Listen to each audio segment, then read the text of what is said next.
منذ استلامه أو توليه لوزارة الصحة؟ هو طبعا نحن زي ما حضرتك عارف نحن جينا في نهاية ميزانية وبداية ميزانية. ومع ذلك يعني تمكنا من معالجة بعض الأمور الطارئة، لكن الأهم من ذلك هو وضع الكثير من الأشياء التنظيمية داخل الوزارة.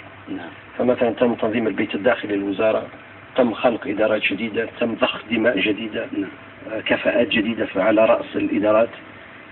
أيضا في بعض المستشفيات تم وضع إدارات جديدة، تم توزيع الكثير من المناشير لتنظيم العمل، قرارات لإعطاء صلاحيات كبيرة لمدراء المستشفيات وما إلى ذلك.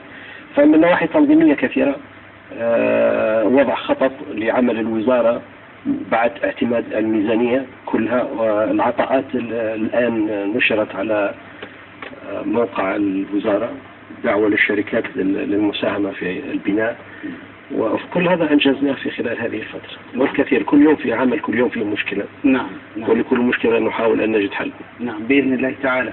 سنتطرق للعديد من المواضيع، العديد من النقاط، وعلى رأسها بالتأكيد الملف الأمني للصحة. يعني الأمن والصحة وجهان لعملة واحدة، ولكن قبل ذلك نستطيع أن نقول الآن بدأنا في بداية الميزانية.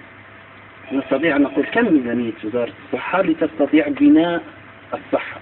والله هو طبعا رئيس هو اللي قدر لميزانية الصحة من قبل منظمة الصحة العالمية كيف ما قالت لنا 12 مليار. نعم. نحن حصلنا 4 مليار وكسر، 450 المجموع الكلي. نعم. ما يمكن تسخيره للمشاريع، ما يخص المشاريع وكذا، مليار و300 وكسر. نعم.